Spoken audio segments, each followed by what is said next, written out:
Okay, so before we started recording, we were talking about Alex Jones, and I just happened to catch on the news that the verdict came in the Sandy Hook lawsuit. He was sued by the parents of Sandy Hook victims because he said that the Sandy Hook shootings were fake. And about an hour ago, as of this recording, and we're recording at about 5 p.m. Pacific time, on August 4th, 2022, a verdict just came through that awarded $4 million in damages to two of the Sandy Hook parents. So interesting things are going on in the sky at the moment, and they play off of Alex Jones's chart in an interesting way. And I don't know very much about this case or Alex Jones at all. I've just mostly been avoiding it. So I've spent about 5 minutes reading his Wikipedia page, just like gaping at it. So I think that with Kyle's experience and my ignorance, this could potentially be a very interesting show. Yeah. I should start with the fact that I'm also not an expert on this case. Most of the information that I have comes through my partner, Megan, and she follows the stuff a lot more, much more on the ball with it than I am, but she explains it to me in a way that I can, so that I don't have to, maybe. I don't know. Yeah, when I heard about what was going on with him, who, I haven't necessarily been a fan of his for a long time, but I just I wanted to see his chart, considering everything. And boy, it is very descriptive, I would say. It's rather rich in terms of metaphors and stuff for, how should we say, someone who's just utterly full of shit, consistently.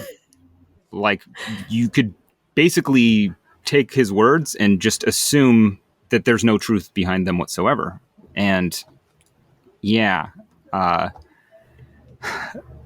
chart is from that perspective in just terms of its ability to describe something. And we don't even have a birth time. And usually I'm really hesitant to interpret, especially publicly, like a chart that, oh, absolutely, doesn't have a birth time, but the way the transits are hitting it, everything, it's just damn, it's got me excited. My astrologer brain is excited about it. It's a little bit of Schadenfreude, a little bit of joy at the expense of another, but I don't think I think there's a list of people that might be it might be a little more okay to take pleasure in their downfall a little bit. Yeah, I think we're punching up. He has in 2016, his website got 10 million monthly visits. And I do not think that this podcast gets anywhere near 10 million monthly visits. So I think that we're definitely punching up here. Yeah. Taking he can take it. Yeah. Yeah. Well, that just goes to show you that, I don't know. I was just actually in a room, a tarot discussion room that we host every week. We're talking about the Ace of Swords. Which I'll put a link in the show notes. If you want to join us, you can absolutely join us for those discussions. They're getting better and better all the time. But we were talking about the suit of swords and the idea of air and the suit of swords being, not seeming to have a lot in common, right? Because in astrology, the air signs are a little lighter overall. They're a little less heavy. They're associated with the temperament of sanguine, which is rather light and easier going overall.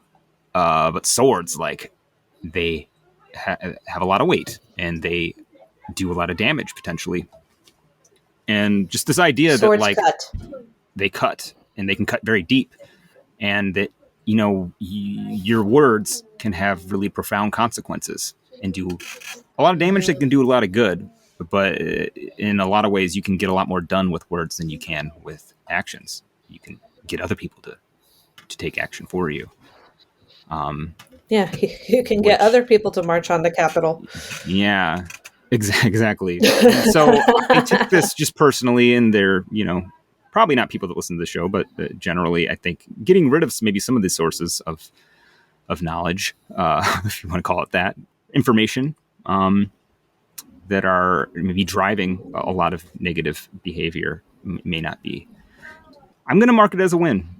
And I think I even get to give this win to Mars, because Mars is making, I think, even to the minute almost, an exact return to where it is in Alex Jones's chart. It's having a Mars return. And this is not a typical, it's not your everyday Mars return. This is a Uranus conjunct the North Node Mars return. Right. Which is quite a wild animal. Mm-hmm. Yeah, Uranus is. So we should probably say what his birth data is for people who are tuning in, so that they can cast in their own software if they want to. But so he was born on the 11th of February, 1974, and we're using a noon chart for Dallas, Texas. Like we said, we have no idea what his birth time is, so this is just a wild guess. But it's likely that he has the moon conjunct Uranus in his chart, and in the chart of the moment, Uranus is at 18 degrees and his Mars is at 21 degrees. So it's like, you've almost got this, like, Uranus is tied up with his sense of safety in his natal chart. And like, and now it's like the place of safety is also kind of his undoing in a way. Like, I don't know if, a $4 million lawsuit is going to take down Alex Jones, but in this moment, it's not very comfortable for him, I'm sure. Yeah. I would imagine this is not a good time for him. Again, not knowing, the houses and perfections and stuff, it would be nice to know those things. But just considering also that having the Mars return right now, Mars and Taurus, was that 21 degrees roughly? And then I know that Mars in October is going to station retrograde right where he has the South Node at 25 degrees of Gemini. And it's not quite Saturn and the South Node are conjunct as well. But Saturn's a little bit further. It's 28 degrees Gemini. In his chart. So it's, so they're pretty tight. I mean, that's a conjunction. Actually, it's just applying because Saturn's retrograde. But Mars is about to hit that and like back up. So I'm guessing that the story, at least as far as Alex Jones is concerned, isn't over in terms of, the whatever Mars is delivering, maybe wherever that is being delivered in his chart. I would hazard to guess, depending on the house that Gemini is, that it's not going to get better. For him in terms of his career or reputation, which, I mean, I guess at the same time, people that are into Alex Jones might, it might be good for him in some way. It might be like, oh my God, I can't believe those child abductors, got $4 million out of him for telling the truth. Right? This is not me. I'm putting myself in this. No. I do believe that the Sandy Hook case was a hoax, as Alex Jones has been had the pants sued off of him for perpetuating. But I mean, I guess that's the trial wasn't really just centered around that. I mean, it was part of it, but they were, placing it in the context of just his history of just perpetuating lies, very obvious lies that are easy to debunk, and conspiracy theories. But the thing that maybe really stood out to me and popped out to me about this chart, in terms of that, the first thing at least, was Mercury in Pisces in an exact square with Neptune in Sagittarius. And I think we know that, Neptune can be very imaginative. We'll say it can connect to concepts that are, a little out of this world, and that can be great for a lot of things like art and imaginative cinema and things like that. But maybe if you're bringing Neptune to the news, there's a possibility that some of what Neptune is maybe some of the ideas that Neptune is maybe imposing upon Mercury might be a little bit wild, a little bit abstract, a little bit not connected to reality. And then Mercury in Pisces, which I love Mercury in Pisces. It's me too.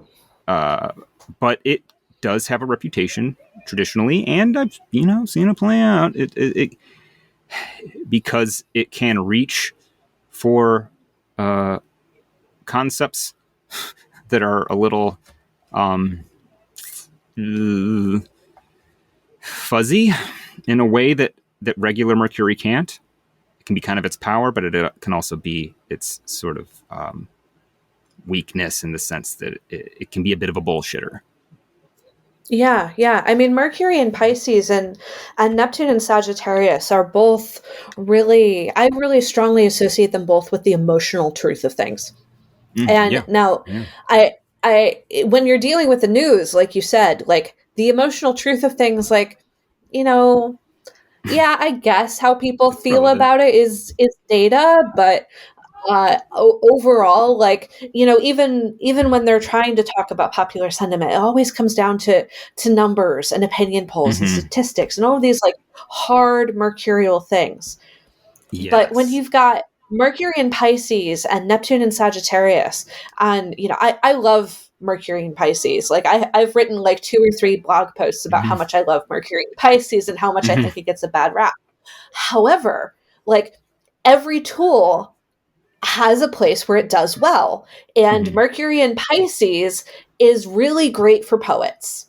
It's really great for people who want to inspire people in a certain direction. And you can see that Alex Jones really wants to lean into that.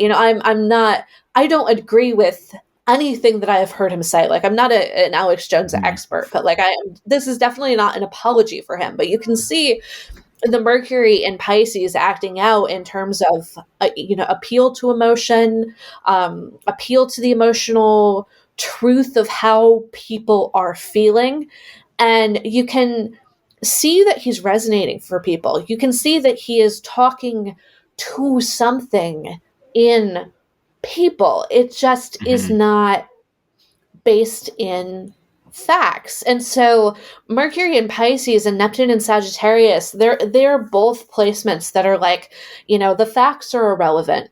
What is real is this like higher order of truth that transcends the facts.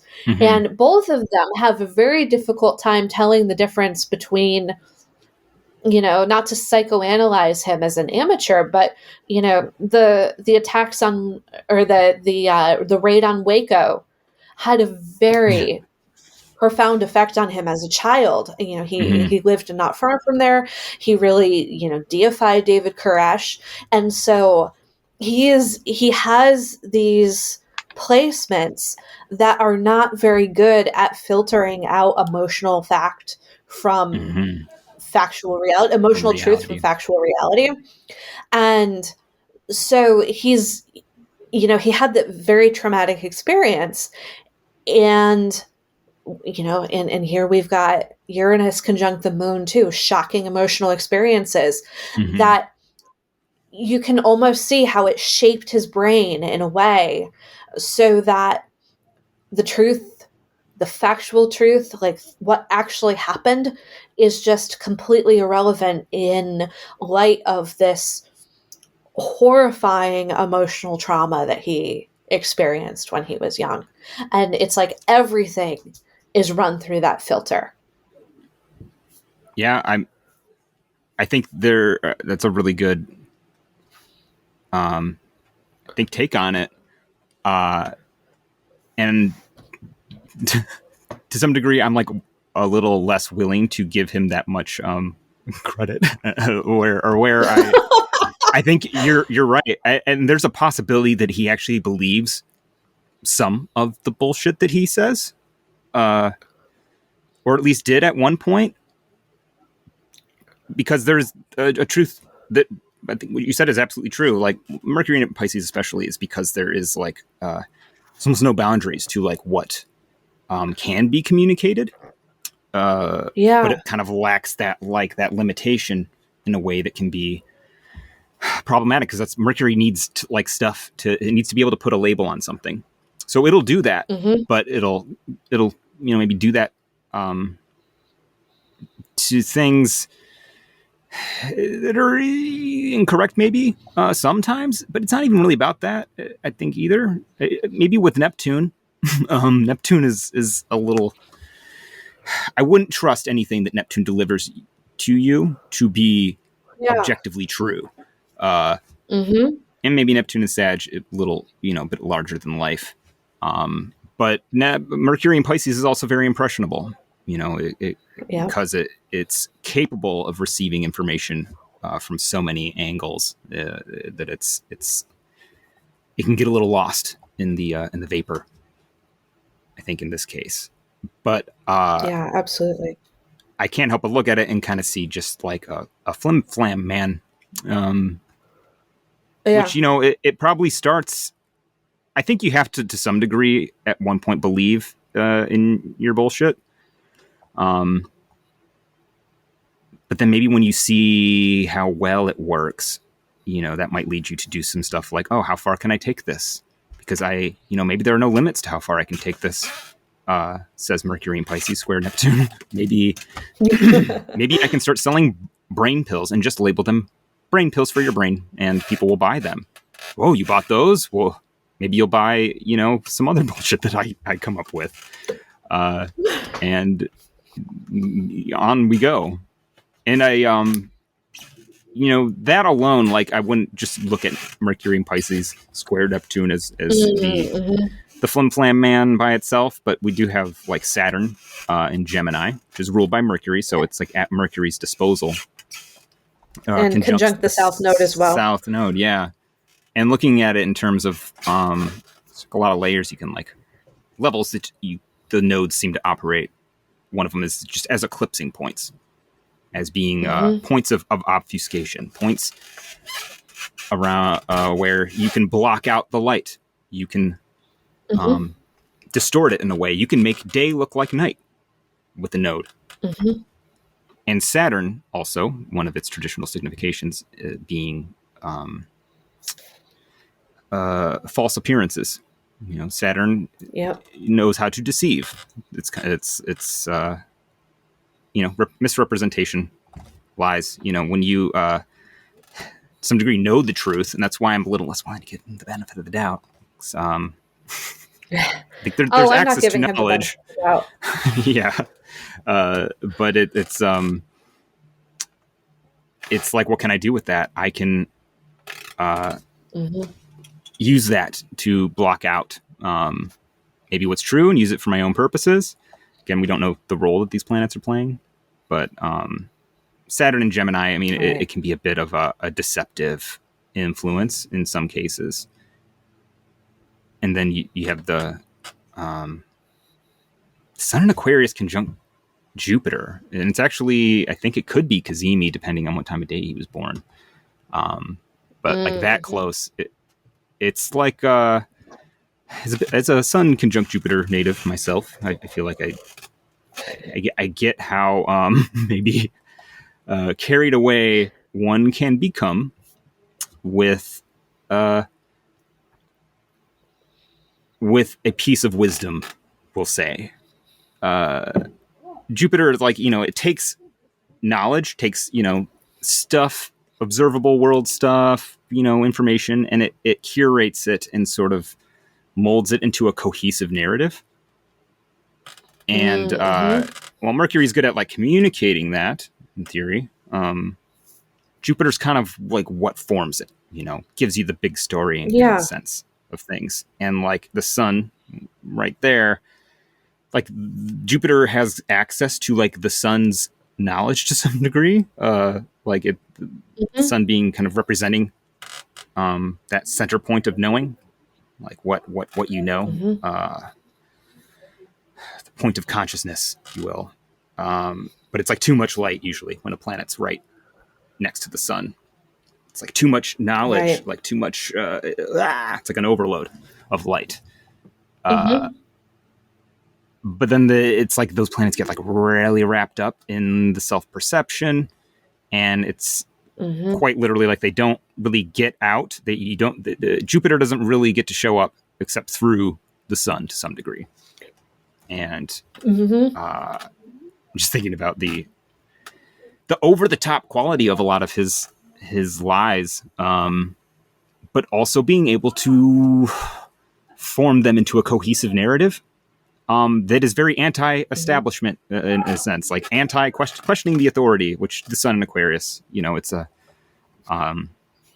it's in its detriment. It's kind of anti whatever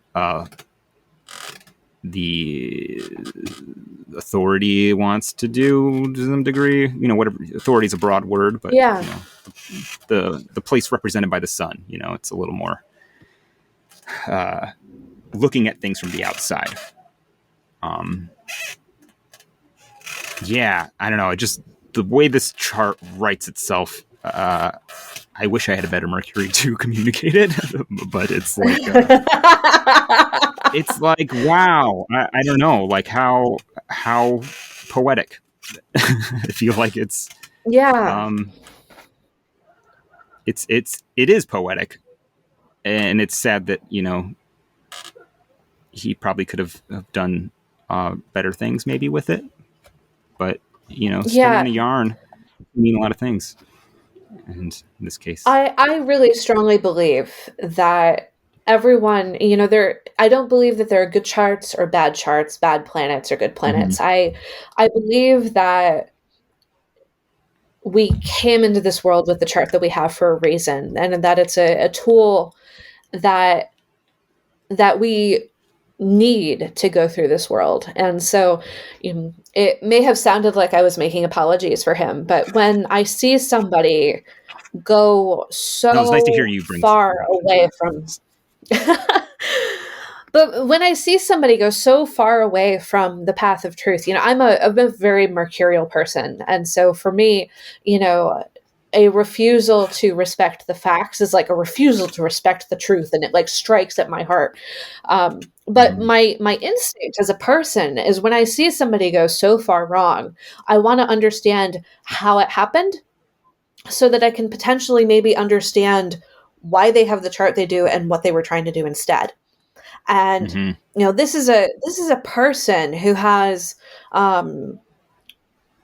I'm reluctant to use this word, but with my evolutionary background, I can't really get away from it.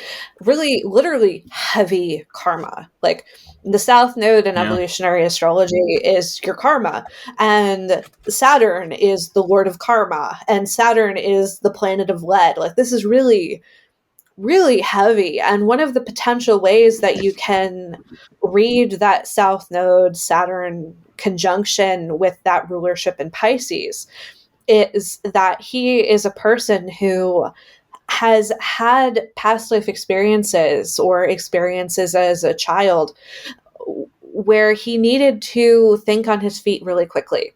He needed to be able to spin bullshit very well and very fast and very cleanly in order to survive. This might have been like, a street urchin who needed to talk his way out of, having pickpocketed somebody's watch or something, and having Mercury as the ruler of that coming from Pisces gives you this sense of somebody who has a really fantastical imagination, and the ability to do that, to talk fast, think on your feet, and manipulate people with wild dreams. Like on the one hand, it's kind of like, of course he idolized David Koresh. Like that is what David Koresh was. And there's a part of me that wonders if that incident hit him so hard because there was a sense of recognition there. He was like, oh, this could have been me. Or maybe, if you believe in past lives, this was me, and it was surfacing this trauma.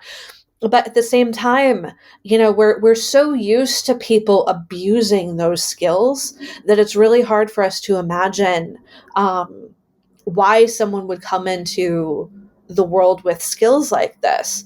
And I think, even as a mercurial person who really thinks highly of the facts, I still recognize that there are values and truths and meanings that are more than a collection of statistics.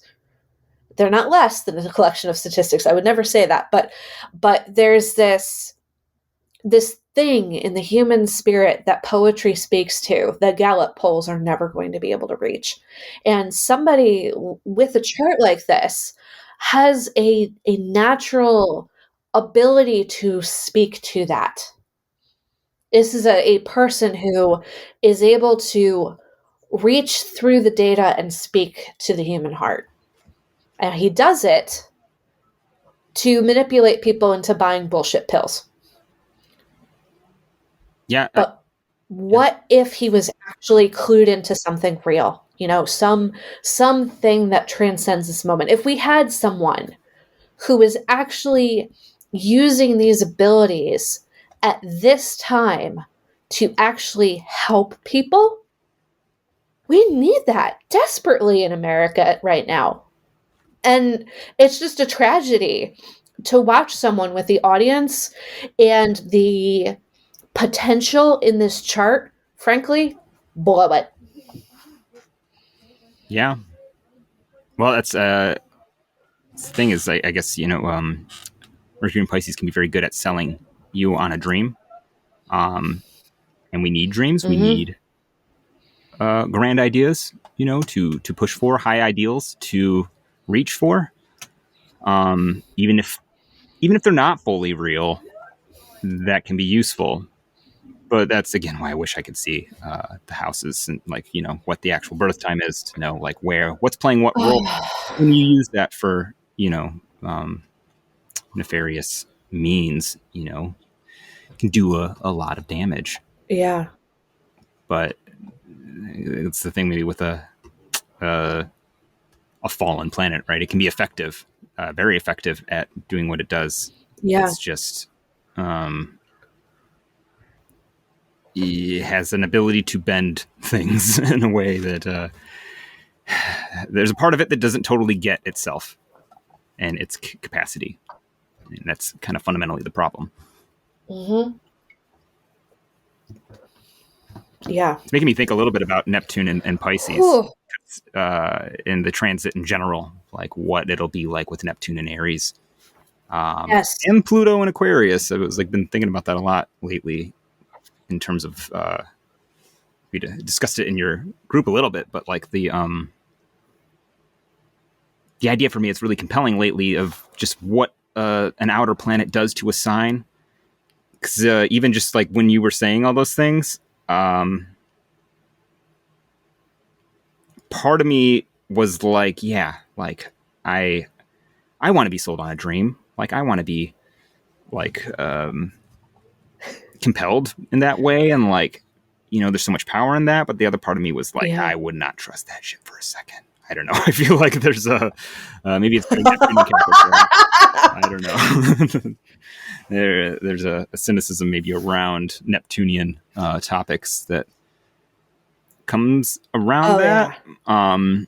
And just thinking of terms in terms of Neptune and Pisces and how that's been going on for a long time. And while I don't really think of Neptune as ruling Pisces, there's not really a lot of dissonance, I think, for Neptune when it's in Pisces. Absolutely. It can do its thing pretty, it's pretty potent, I would say. It's potent stuff. And Yeah. it does seem like we've been in a long period where it's like the desire and ability to create really almost transcendental sort of narratives has reached a high level that I imagine has to be hitting people in a lot of different ways. I don't know. It hits me as like almost enhancing my distrust a little bit of anybody who were ever to try to sell me on something that too good to be true, maybe. Like, oh, you have pills that will fix my brain? Give me pills, please. Like, maybe believing that the pills work might actually do some help, some help to you. Like Neptune can be kind of have a placebo effect as well. Even if it's not real, it feels good and the dream feels good, and you can get a lot of the results from just believing in something.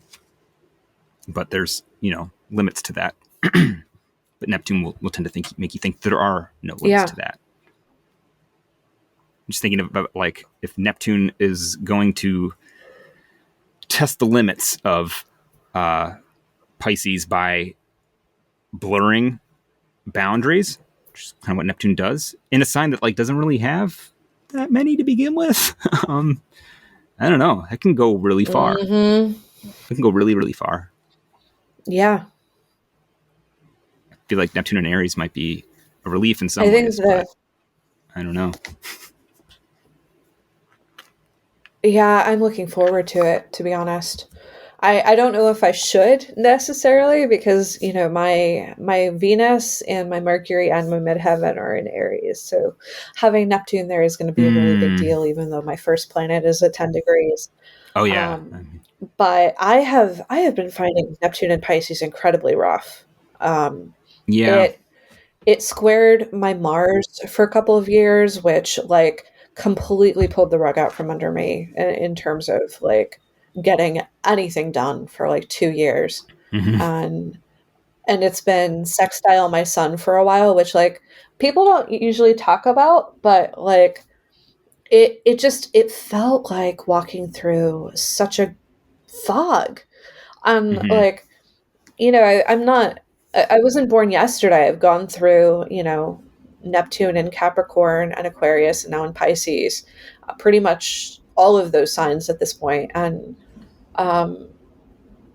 Pisces is it's just really something else. Like, I definitely buy with traditional astrologers that there is something special and particular about traditional rulerships. And like, I lean really heavily on traditional rulerships. And when I'm using traditional techniques, I never, ever use modern planets for that. But like, I repeatedly get into trouble for underestimating outer planets in signs that they rule in modern astrology. And I think that underestimating the power and the resonance that Neptune in Pisces has, like I'm not arguing with you. I think that you agree with me on this, but I think it's important to not underestimate the outer planets in general, but especially not when, Pluto's in Scorpio or Neptune's in Pisces or Uranus is in Aquarius. Those are places where there is similarity to traditional rulership in that I think that they don't face a lot of resistance to doing what they want.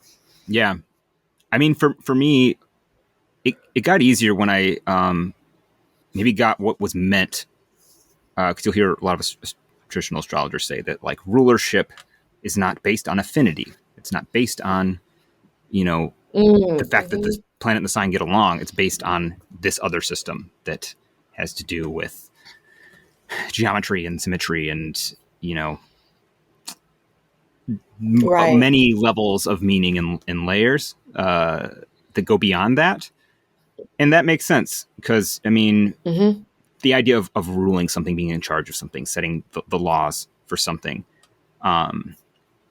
that's a whole different sort of concept than, being somebody who's just very well gets along with the people there, gets along with the people in the city. You may hate the people in the city may hate the mayor, but it doesn't change the fact that the mayor's in charge. Maybe not a mayor, but this is a little more of a feudal system, I guess we're talking about. But there's also like levels of rulership. But it's gotten easier for me. Oh yeah, for sure. Sort but of. I can. Good. I think we're getting some lag. Yeah, I can see maybe Scorpio resenting having. Oh dear. I can see Scorpio resenting having Mars as a ruler, I think. Yeah. And while I know you might disagree with me on that. No. That's a whole other thought that, why not jump down that rabbit hole? Because it is interesting to me that it in some ways, in some ways Mars seems very compatible to Scorpio, and in other ways it's almost like there's more of like a sense of duty to Scorpio. Like, well, I'm the guy for the job here. We are dealing with Mordor, and I am, what was his name? The Ranger? I can't remember. Viggo Mortensen. Aragorn. Yeah. I'm Aragorn, and I don't necessarily want to go to Mordor in particular, but I know the way around, and I, have the skills to navigate that place. I could probably take over Mordor if I wanted to. I could be King of Mordor. It's maybe not my my favorite place to be, but the analogy is not going to carry all the way through. But it's there's a different relationship to something when you have responsibility for it, when you're tied to it, when you're good at it, maybe, but doesn't necessarily mean you like it. Mm-hmm. Or that you're popular there. Yeah, I can almost see that, Mars with Scorpio being like, well, who else is going to rule this? We're not going to give this to the moon. I mean, sorry, I know you have the moon in Scorpio, but he's going to be hiding in the caves. It's almost like yeah. I think that there's an exuberance about Mars as ruler of Aries. Like, oh yeah, Aries to me is, in my mind, it's always going to be Valhalla. Like fighting all day and partying all night. And Scorpio is just like it's so serious, And like I can see Mars being like, kind of wanting to be in the day house a lot more than he wants to be in the night house, which I mean kind of goes with Mars's personality. Mm-hmm. It's Mars likes to get things done, and this is you can't in a traditional culture you can't go to war at night, really. Like you can maybe sneak your armies around, but that's not what Mars likes to do. Well, the kind of war that you do at night is the kind that nobody sees happen, but they see the results. They see the body with the throat cut, in the morning, or they see that, you blew up the ammunition depot. Well, they might notice that, but it's the covert operations. And there is, like Mars and Scorpio, I tend to look at generally as just a Mars that is going to probably cause less trouble most of the time. Because in many ways, Scorpio tempers Mars because it's water. It's going to cool Mars off. And it gives the kind of environment that also sort of supports Mars's movement. I always think of a shark. Like, Mars can move quickly through the water when it's like going in a single direction. It's sort of like there's only so much, so erratic. Mars can only be so erratic, when there's a sort of fixed movement direction wise. Like Aries, like it'll want to be seen for all the throats that they cut, or all the I always think of a scene that didn't actually happen in the Patriot, or did it? I can't remember. But like Mars and Aries impaling somebody with the American flag, like making a big show of like the kill. I don't remember. And reveling in it. I have seen that movie just a little bit. While Mars and Scorpio's like, well, you have to die, so I'm going to make this quick. And, gets it done and then moves on and hides the body, and like nobody knows that it was them. Yeah. Which can make me a little distrustful too, Mars and Scorpio, because it's like you probably, you wouldn't know that they're up to anything, that they're going to hide it very well. Mm-hmm.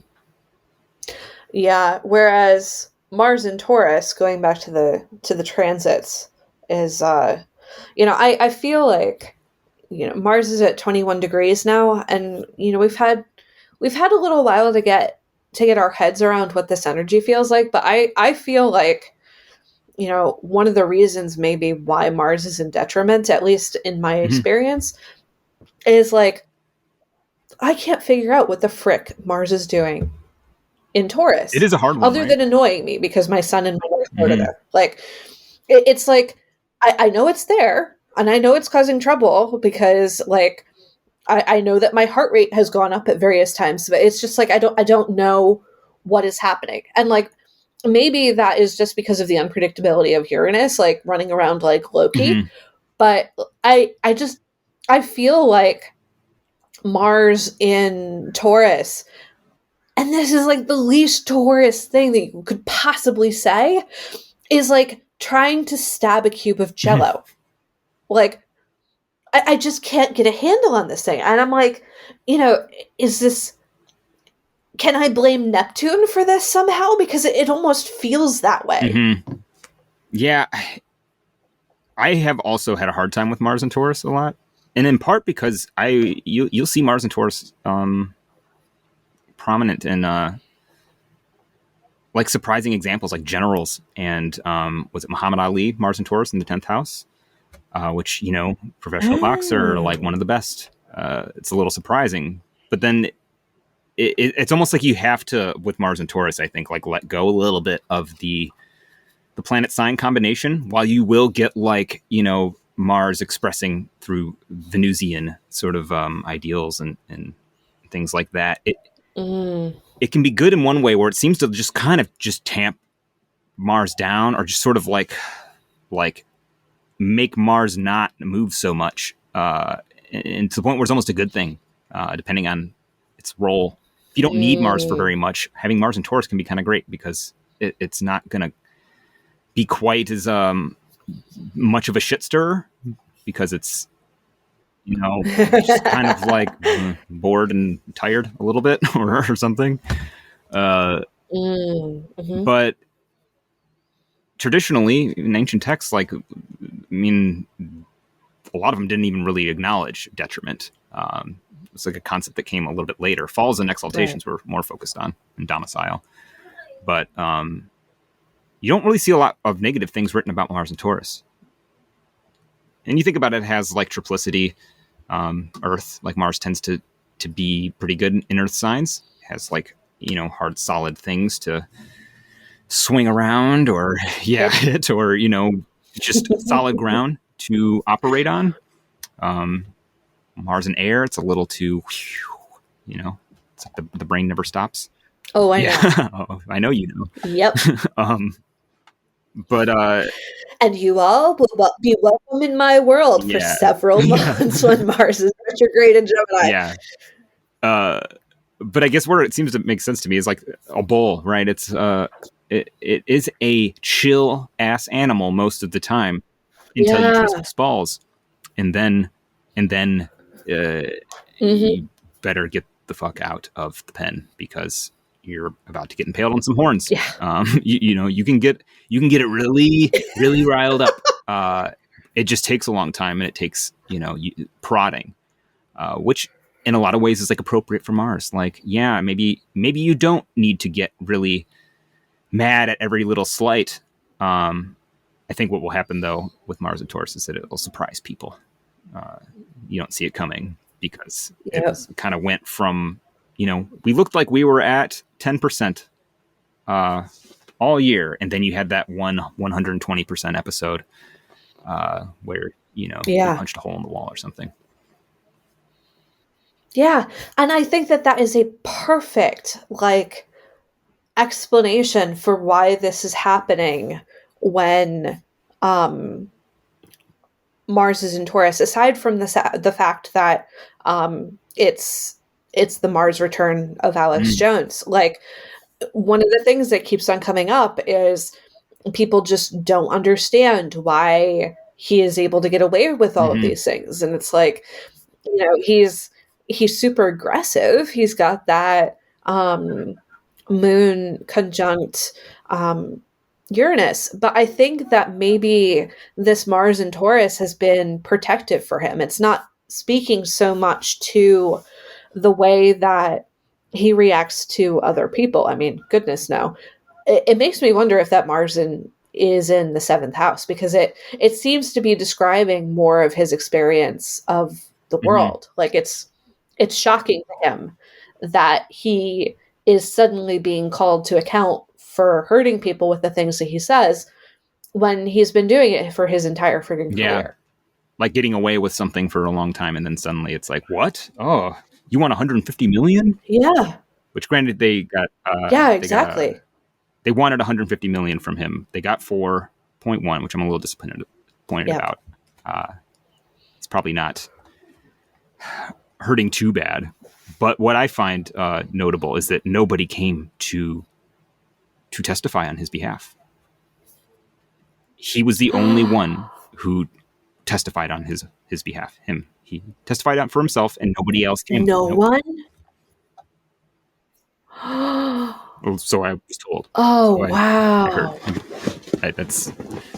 I trust the source of information on this, but yeah, it's just nuts a little bit. It's, it makes you wonder, like, when something big in public explodes, like in somebody's life, it's probably likely that things in their life have not been running smoothly for a while, and the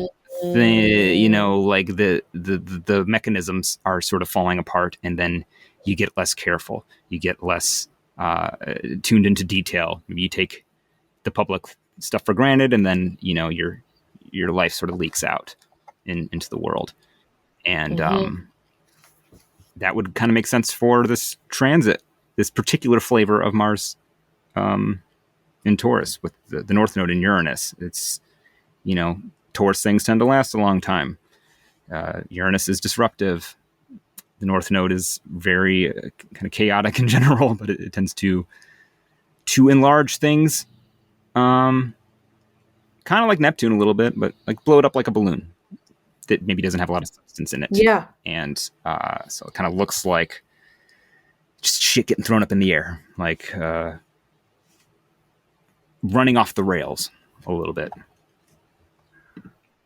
Yeah. Well, I mean, you're talking about things having consequences over the long term, and things being bad for a while.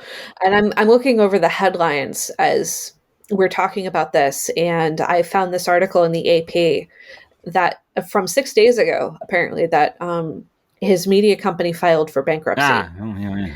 So I've just read the headline, but presumably either they were expecting that this trial was going to take everything, like they could not win, and so they were filing for bankruptcy before the trial went through so that there would be less to take. Or, you're right, and things have been going badly for a while, and it's starting to get to the point where things are really starting to fall apart in public and not just behind the scenes. One that, like, nobody was there for him. Like, nobody showed up to testify, to say, like, Alex Jones is a good guy. Nobody showed up to do that. How much has he alienated the people in his life? You can only imagine the kind of public persona he has.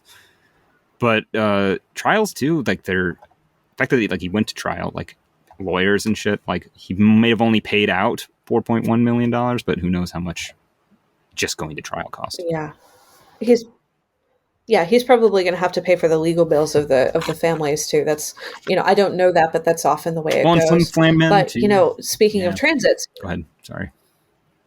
He's got Pluto conjunct his Venus right now. Like his relationships are probably flying to pieces. And of course, we don't know what house that's in, so we don't know what relationships are falling to pieces. But like, that combined with the fact that Saturn is directly conjunct his sun right now, it's like you get this image of the rebel finally hitting the wall and like running into the cops who immediately put them in handcuffs, you know? Yeah. Like, I don't know, that's like a retrograde Venus too. Not inherently the end of the world, but mm-hmm. you know, it's a little less of a harmony seeking Venus. Usually, it's a, and actually that would have been he would have had the Venus retrograde earlier in January. That would have been, or around Mm-hmm. Christmas. That would have actually been almost exactly conjunct his natal Venus. And then the Mars Venus conjunction would have been right on there too. So I mean, the trial just happened, so I'm guessing, I don't know. Shit's been falling apart, I think, in Alex Jones' life probably for a bit now, and I don't think this Mars retrograde is going to be pretty for him. I think it might be a bit of an end of the line thing. That's the thing when with like flim flam men, you know, they're pretty good at creating a false sense of what is. I mean, that's what they do. Yeah. They lie, right? But they can fudge the numbers. They can make things look like they're doing great, and that's like how they ride on that and they coast on that for a long time until the carpet sort of runs out. They're like Roadrunner running off the cliff, or not Roadrunner. It was, who was it? Who chases Roadrunner? Wile E. Coyote running off the cliff and realizing that there's no ground underneath him and then falling. Yeah. And like, you know, it's important to remember, and I'm saying this because this is something that I forget quite a lot, that even if a person has a really strong inner planet connection to the outer planets, like he definitely does with that square between Mercury and Neptune, like the outer planets are still things that very much happen to us in a lot of ways. Well, yeah. Like not just by transit. I feel like even in your natal chart, like, you know, there's no controlling Neptune. It's like trying to put the ocean in a bag, and I feel like, you know, that Roadrunner Wile E. Coyote metaphor that you just used is so perfect, because I think in a lot of ways there's this trickster side to Neptune. Oh, yeah. Like, especially I think in Sagittarius, and it's like, you know, Roadrunner is going along and is able to pretend that he's running on air, and then Wile E. Coyote is the one who's subject to gravity. Yeah.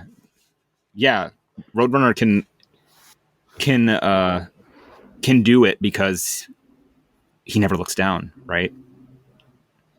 But Wile E. Coyote, who thinks he has everything figured out, he's always like trying to set up Roadrunner for set him up with traps and trick him. But it's like it always kind of rubber bands back in his face, because Roadrunner sounds like the true believer. Roadrunner is simple. He just runs. He doesn't question any of it. It's like the smarter you think you are, the more you think you have it figured out. I don't know. That's actually feel like I'm getting lost in the mist. I don't know. It's almost, and that's actually like, I think it was a good point actually about the outer planets is like there are stuff that like we can almost get too into this idea that like they are outside, you know, which I think is an important component of what they do, but and how they operate. Like they're outside of the system, the like knowable structured system.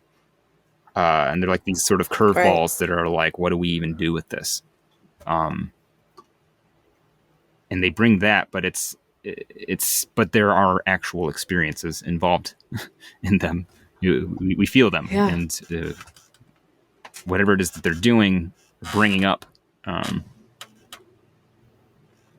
don't know. It does help me understand them more when I think about them as outside of the system, but sort of like aliens doing experiments on what is there.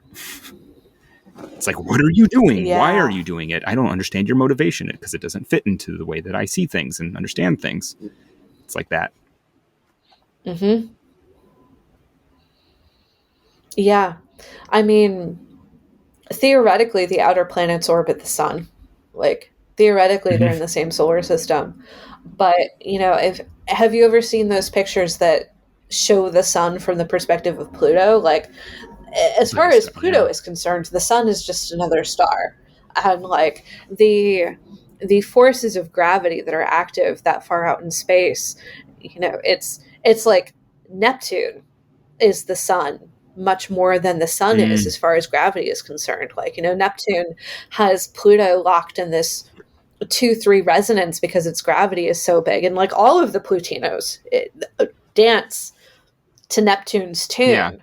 And it's interesting to think about. I mean, especially with like this transit that he's going through, this Pluto conjunct his Venus. It's like, Pluto is coming along and blowing up his relationships, but Pluto is doing it to Neptune's tune. And what does that mean exactly? Like what is Neptune in Sagittarius in his chart trying to say? What is Neptune in Pisces right now trying to say? Like there is this higher law to Pisces. Like, we talked quite eloquently about how, Mercury and Pisces can play fast and loose with the truth, especially with the connection to Gemini. But I think that ultimately, like, Pisces has this connection to cosmic truth. It's still ruled by Jupiter, which is the planet of ethics. And I think that, Neptune in Sagittarius, which is also, of course, ruled by Jupiter, really, really wants to be ethical. It really wants to be moral. And, he's gotten to this place where Neptune got to the square in Pisces, and at that point it was conjunct his Mercury, which makes me kind of wonder if he had a moment a few years ago where he had a decision point, where he could, hear that call of Jupiter and and answer it and turn around, but he didn't take it. It's what, I like this is completely no. talking out of the symbolism here. Oh, Like I don't have any yeah. biographical details at all to back this up. Well, I mean, I guess sort of the idea of an aversion. Not that it's perfect, because I feel like they tend to get their message to each other kind of in a roundabout sort of way. But Mercury can't really see Jupiter, technically speaking, because Mm-hmm. it's an aversion. It's in Jupiter's in Yeah. Aquarius. Mm-hmm. But so when I think about Mercury and Pisces, I like to think about somebody who like was raised in the church, right, or around the church, and the Yeah. family was like, well, you be an altar boy now. That's what you do. And kids usually want to Mm-hmm. please their parents. They want to, and they grow up maybe in the church, but realize at some point maybe that that's not who they are. They are Mm-hmm. not churchgoers, and Right. maybe even everyone else recognizes that and maybe doesn't treat them very fairly. And so, but they're kind of like the one person who's willing to, I don't know, it's like doing business at church a little bit, or like talking in the, like no talking in the library. Mercury will talk in the library. And there can be like an advantage to that. Like, Mercury is yeah, the like, oh, library. I can, this is a place where everyone's quiet. I can use but I'm the one person who's willing to talk. I can Mm-hmm. use that to my advantage in a certain way, but it might piss everybody off. But there's like a choice and like Yeah. moral dilemma that can definitely come up. Like, how do I use my ability here, Mm-hmm. where it's not exactly welcome, but sometimes it's needed.